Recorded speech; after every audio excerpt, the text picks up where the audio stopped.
네, 자 이제 실용 글쓰기 10강으로 들어갑니다. 자, 우리 지난 시간까지는 역시 서술형 문제들을 집중적으로 다뤄보았었고요. 마지막 원고지 사용법과 관련되어 있는 서술형 10번은 뒤에서 서술형 다시 모아서 해드리려고 합니다. 자, 이제 지금부터는 다시 객관식으로 돌아갔어요. 앞에서 언급했던 것과 같이 일단 문항수가 많은 객관식 문제들을 어떻게 시간 조절을 잘 하느냐 중요하고요. 또 배점이 높은 서술형 문제에서는 얼마나 성실하게 그리고 얼마나 문제 의도에 적합하게 또 답을 작성하느냐가 중요하겠죠. 지금부터 다시 객관식 1번부터 가장 최근의 문제 유형들을 놓고 실용 글과 관련된 문제 또는 국어의 전반적인 문제들과 관련돼서 지식을 습득하는 기회로 삼도록 했으면 좋겠습니다. 자, 이제 객관식 문제로 들어갑니다. 역시 이제 400점 만점이기 때문에 앞에서 많이 설명한 것처럼 한 문제에 8점, 이 8점 문제를 50문제 어떻게 효율적으로 지배하고 그리고 장악하느냐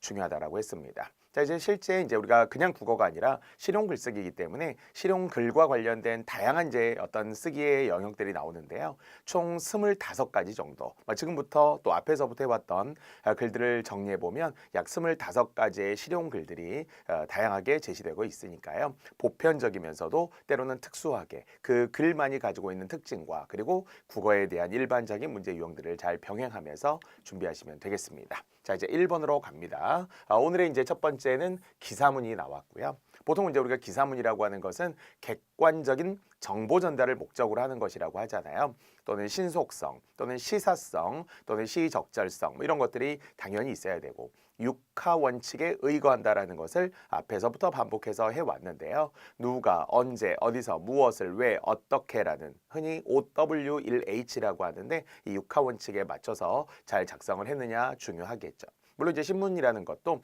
객관적인 보도, 즉 어제 무슨 사건이 일어났다, 또는 지금 이런 문제가 있다 이렇게 하는 그냥 일반적인 정보를 전달하는 것도 있는가 하면 칼럼이라고 하는 때로는 이제 주관성이 개입되어서 이런 게 문제고 어떤 원인이 있고 이렇게 노력해 보도록 하고 해결 방안을 제시하는 그런 오피니언들, 어떤 견해를 제시하는 사설들도 칼럼도 있을 수 있으니까요. 글의 내용과 목적에 따라서 그 본질을 정확하게 이해하시는 게 좋습니다.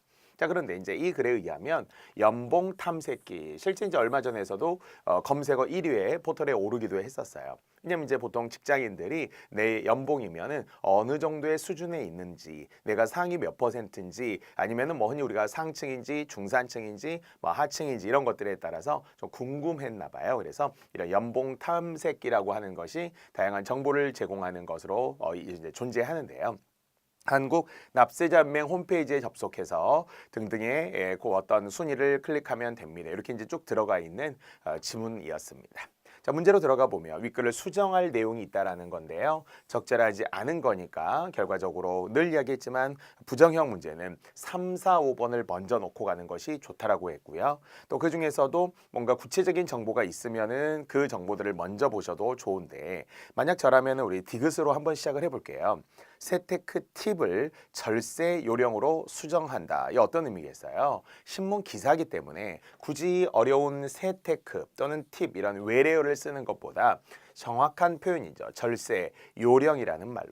보통 이제 우리가 재테크라는 말을 쓰긴 하지만 세테크라고 하는 것은 세금과 관련된 재테크, 그러니까 약간 조어처럼 만들어낸 거죠.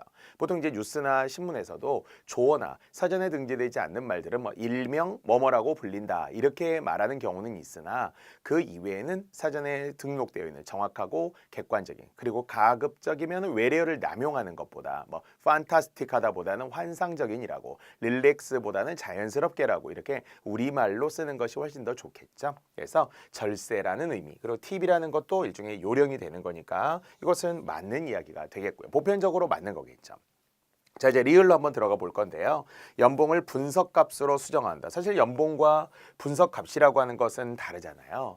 연봉은 우리가 연에 받는 어떤 금액, 월급을 이제 우리가 합쳐서 연봉이라고 이야기하는 거고, 분석값이라고 하는 것은 실제 여기에 연봉 탐색기에 집어넣었을 때, 그래서 분석을 해서 사용하는 어떤 값이 되는 것이지 우리의 어떤 결과는 아니잖아요.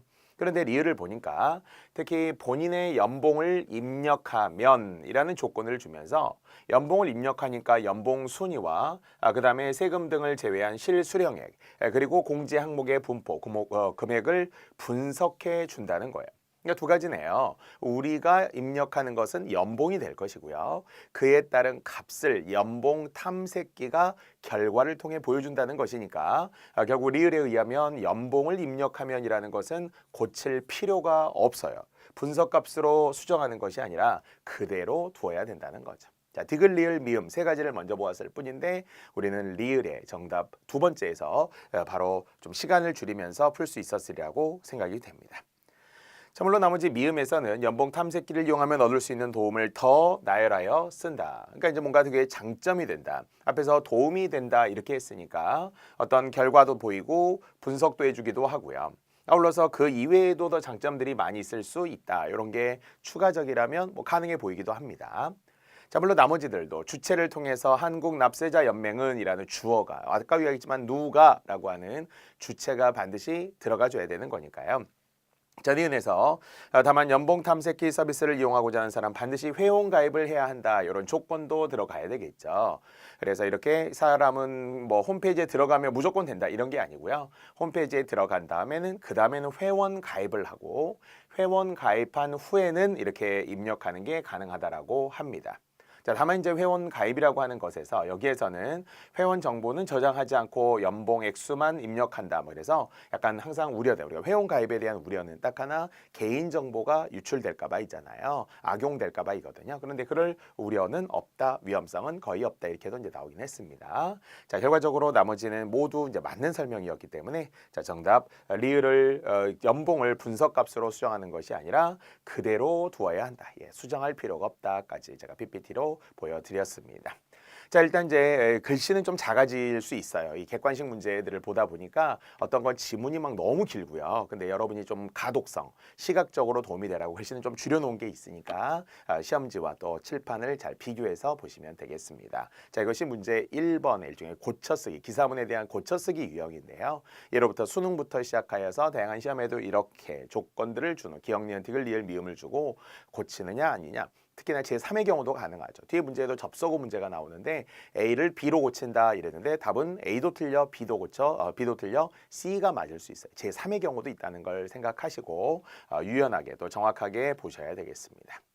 자, 이 질문을 그대로 둔 채 이제 2번으로 가봅시다. 자, 정땡땡 기자가 예상한 독자의 반응으로 적절하지 않은 것입니다. 자, 그러면 다시 이야기하지만 핵심이 무엇이었다고요?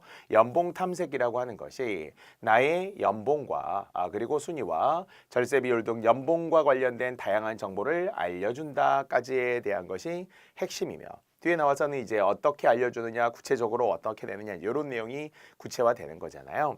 자, 그런데 이제 적절하지 않은 것으로 한 번만 더 들어가 봅시다. 자, 물론 아까도 이야기했던 것처럼 답이 3, 4, 5번이 많다라고 했던 거지 뭐 확률적으로 그렇다는 것이지 무조건 답을 확신할 수는 없지만 자, 3번부터 저는 또 시작을 해볼게요. 왜냐면 좀 더 기니까 역시 짧은 것보다는 말이 길어질수록 정답의 가능성은 높다고 봐야 되겠고요. 자, 연봉 탐색기 입력한 값을 바탕으로 내년 연봉 탐색기 분석 값을 업데이트하겠군. 자, 이렇게 이야기했는데요. 잘 생각해보면 연봉 탐색기라고 하는 것은 거기에 어떤 인풋, 입력을 했을 때 아웃풋, 결과가 도출이 된다는 거잖아요. 왜? 그 데이터들을 그냥 평균값으로 따져서 입력을 해보니까 어떤 사람이면은 상위 몇 %겠다. 어떤 사람은 어느 정도 수준이겠다. 이런 게 나온다는 거지. 이걸 통해서 내년의 분석값을 업데이트한다라고 했는데요. 그것은 알 수 없죠. 내년에는 또 내년의 상황들이 있기 때문에 물가도 아직은 알 수 없고요. 그 다음에 어떤 데이터가 어떻게 누적되는지는 알 수 없기 때문에 이것만 가지고는 내년에 연봉이 어느 정도 수준인지 내년에 연봉 탐색기의 분석값을 업데이트한다는 것은 적절하지 않았다는 이야기입니다. 다시 한번 올해를 가지고 내년을 추정해 볼 수 있다. 이런 건 충분히 되지만 그것은 뭐 어떤 물가의 동향이라든지 아니면 현재 데이터가 누적됐을 때에 대한 결과를 도출하는 것이고요. 이것은 올해 연봉을 가지고 내가 어느 정도 순위에 있느냐 이것만 아는 것이지 이게 내년으로까지 이어질 수 있을지 없을지는 알 수 없다라는 거예요. 그래서 다시 3번에서는 연봉 탐색기에 입력한 값은 현재 나의 연봉의 순위를 알겠다는 게 연봉 탐색이잖아요. 그것이 내년에 어떻게 분석값을 업데이트할 수 있는지 없는지 또는 그렇게 도출하는 것이 타당한지에 대해서는 우리가 알 수가 없어요. 그래서 답은 3번이 되겠습니다.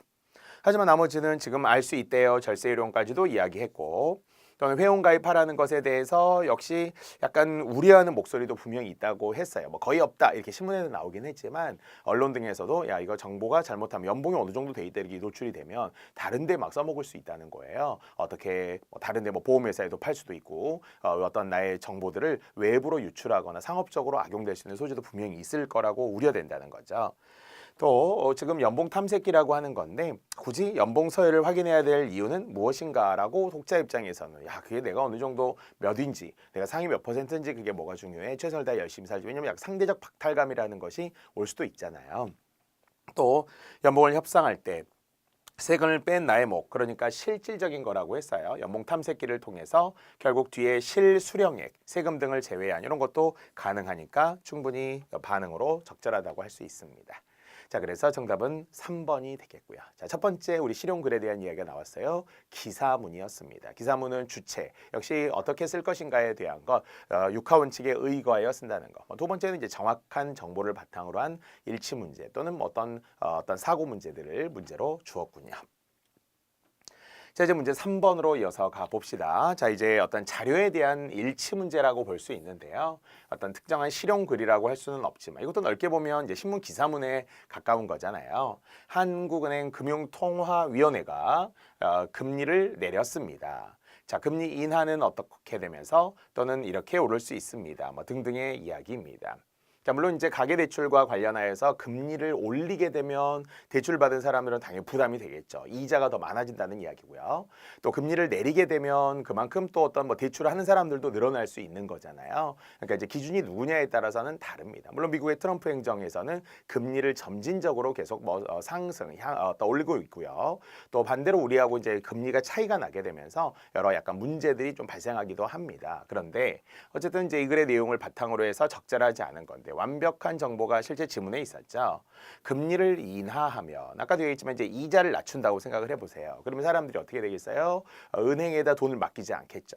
뭐 예를 들어서 2%대 그런데 그것보다 더 적은 막 1. 몇 퍼센트 그러면 이 은행에 저금을 하면 뭐 하겠느냐 은행에 예금을 하면 뭐 하겠느냐 이자도 얼마 안 된다. 그럴 바에는 어디 다른 데 투자를 하겠다. 뭐 주식에 투자할 수도 있고 아니면 부동산을 구입할 수도 있고 뭐 여러 가지 그런 통화 자금이 시중에 좀 풀릴 가능성이 있다라는 거죠. 그러면 기대 인플레이션을 자극해 물가가 오를 수 있다라고 합니다. 항상 무엇이 오르고 내리느냐의 문제인데요. 금리를 인하하게 되면 시중에 돈이 많이 풀리면서 물가가 상승할 수 있다. 자, 반대로 금리가 오르게 되면 오히려 반대로 물가는 내릴 수 있다. 이게 이제 그냥 기본적인 표잖아요. 뭐 그것을 우리가 경제적인 지식으로 정확하게 알고 모르고와는 상관이 없어요. 물론 우리가 인플레이션이다. 물가가 인상이 되면서 어떤 그 금리가 이제 어떤 고물가 현상에서의 호황 속의 고물가를 인플레이션이라고 하고 불황 속에서 물가가 내려가게 되는 것을 디플레이션이라고 하고 불황 속에서도 물가가 오른 어쩌면 지금의 우리 한국의 경제일 수도 있는 것이 스태그플레이션이다라는 기본적 용어는 여러분도 알고 있을 거예요. 자, 그러나 이제 일반적인 것은 그렇다는 이야기죠. 금리가 내리게 되면서 시중에 돈이 많이 풀리고 시중에 많이 풀리면서 기대 인플레이션을 자극해서 계속 뭐가 잘 될 것이다 뭐 이렇게 하니까 더 많이 만들고 막 그러면서 더 많이 풀리면서 물가가 오를 수도 있다고 합니다. 자, 반대로 이제 금리를 인하하게 되니까 어떤 대출자들의 부담은 줄여줄 수 있지만 그 반면에 그만큼 사람들이 돈을 또 막 끌어다 쓸 수도 있다는 거예요. 굳이 안 빌려도 되는데 금리가 낮으니까 이거 돈 빌려다가 어디다 더 투자해보자, 사업도 해보자, 장사도 해보자 뭐 이럴 수 있다는 거예요. 그렇게 되면은 상대적으로 또 부채 증가라는 위험이 따를 수도 있다. 이렇듯이 한게 경제라는 것이 양면성을 동시에 지니고 있기 때문에 출발은 금리를 인상했을 때 또 금리를 인하했을 때 이렇게 된다라는 거죠. 자, 그래서 한국은행 등에서도 최근에 이제 우리 한국 경제에서는 금리를 또 동결시켰다가 약간 상승시키는 그런 결과들도 분명히 최근에 있었습니다. 자, 이제 이 내용에 대한 것이 완전히 상반된 것으로 나왔다는 거죠. 금리를 인하하면이라는 조건이 여기에 있었고 그 다음에 물가가 오를 수 있다 이렇기 때문에 물가가 내려간다라고 하는 것과는 아예 맞지 않은 상반된 정보를 그대로 주었다는 겁니다. 하지만 나머지는 그대로 일치하는 이야기군요. 따라서 금리를 3.0%로 인하했다 이렇게 돼 있고요. 금리를 인하하면은 대출이 늘어난다는 거죠. 은행 빚에 대한 부담이 적기 때문에. 또 금리를 내리면 기존 대출자의 금리 부담이 줄어든다. 당연하겠죠. 그래서 기존에 있던 대출자들도 어느 정도의 금리가 있었는데 같이 변동금리, 연동해서 내려가는 상황이 될 것이고요.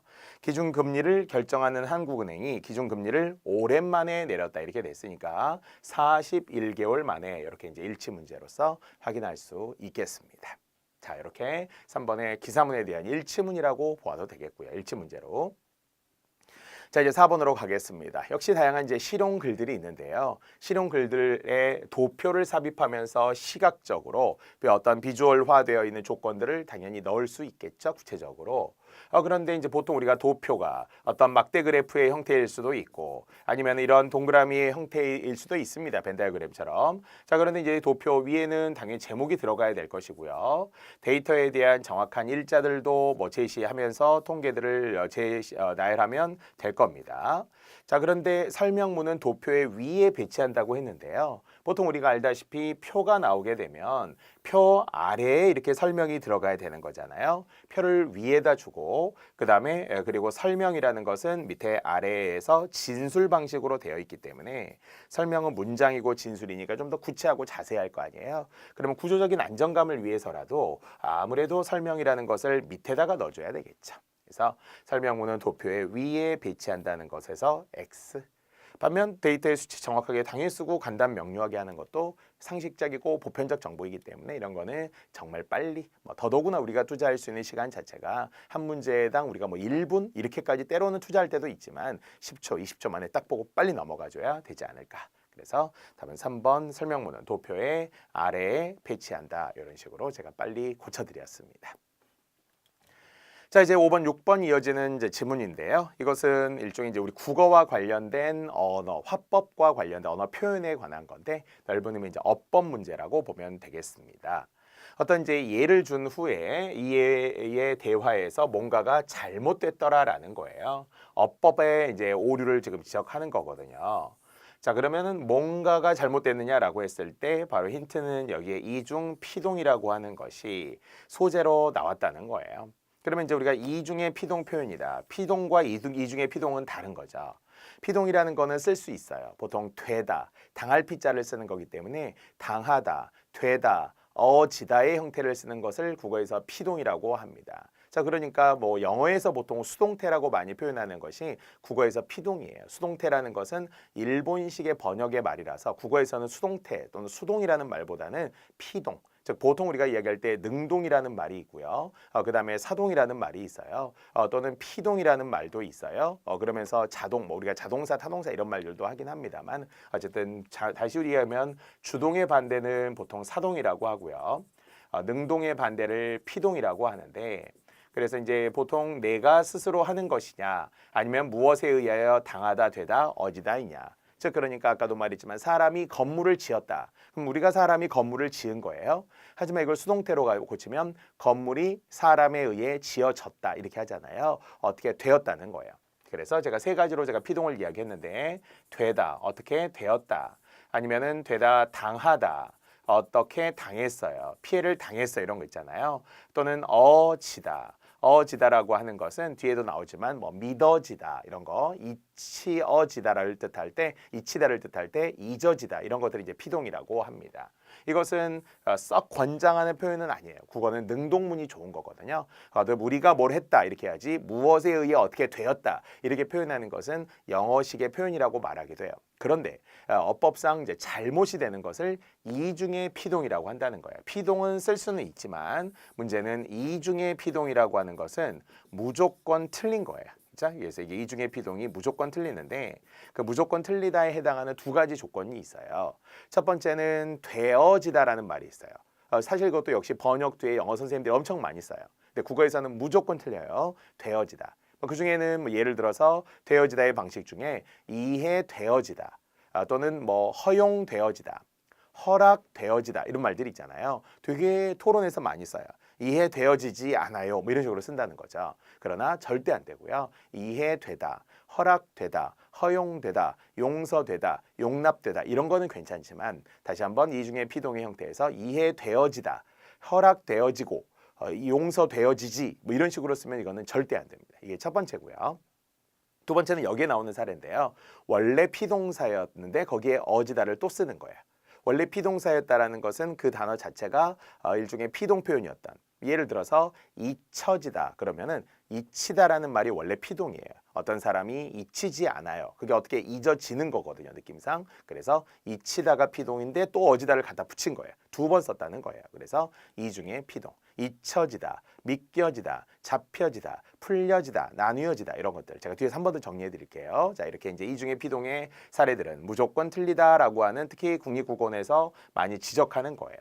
그것이 아까처럼 영어의 어떤 수동태 표현들, 무엇에 의해 어떻게 되다 이런 표현들을 많이 쓰다 보니까 국어에서도 이 중에 피동의 형태들을 약간 남발하는 경우가 있다는 거예요.